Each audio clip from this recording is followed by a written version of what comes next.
Well, well, well. If it isn't the consequences of one's own actions coming home to roost, they will end up kicking you in the butt, both in this world and, as we'll find out in a minute, before God as well. So it looks like Hasan Piker is finally going to serve some time. I hope he does, because there must be consequences for his actions. There must be consequences for all our actions, and that's both good and bad. It's not all just bad, and it's not all just good. Consequences can be good or bad, right? For years, he's been, Hasan Piker, calling for explicit violence against conservatives, Christians, pretty much anybody that disagrees with him politically, anybody that doesn't lift him up and exalt him and say that your opinion is correct.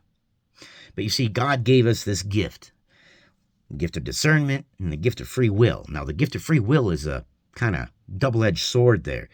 You can use the gift of free will for good, and you can do good things, but you can also use that gift of free will to do bad things, right?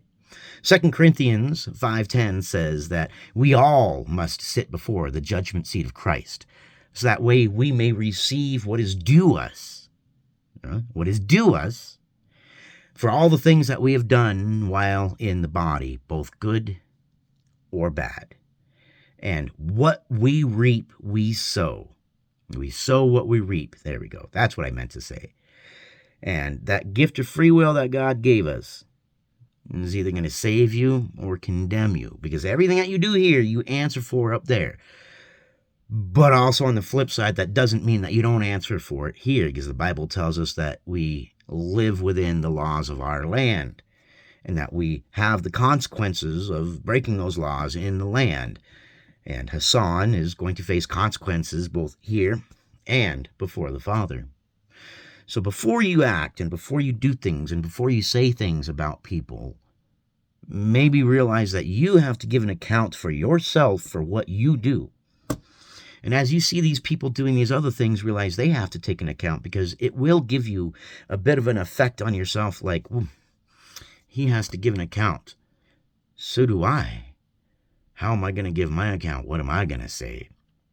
Am I going to be able to tell God that I asked for peace and I spread his word and I did my best and I wasn't perfect and I was flawed and infinitely flawed, but I did my best? Or do you want to be like Hasan Piker and say, well, I called for violence against your people. I called for God's children to be hurt. Let me know what you think. I'll see you guys on the next one.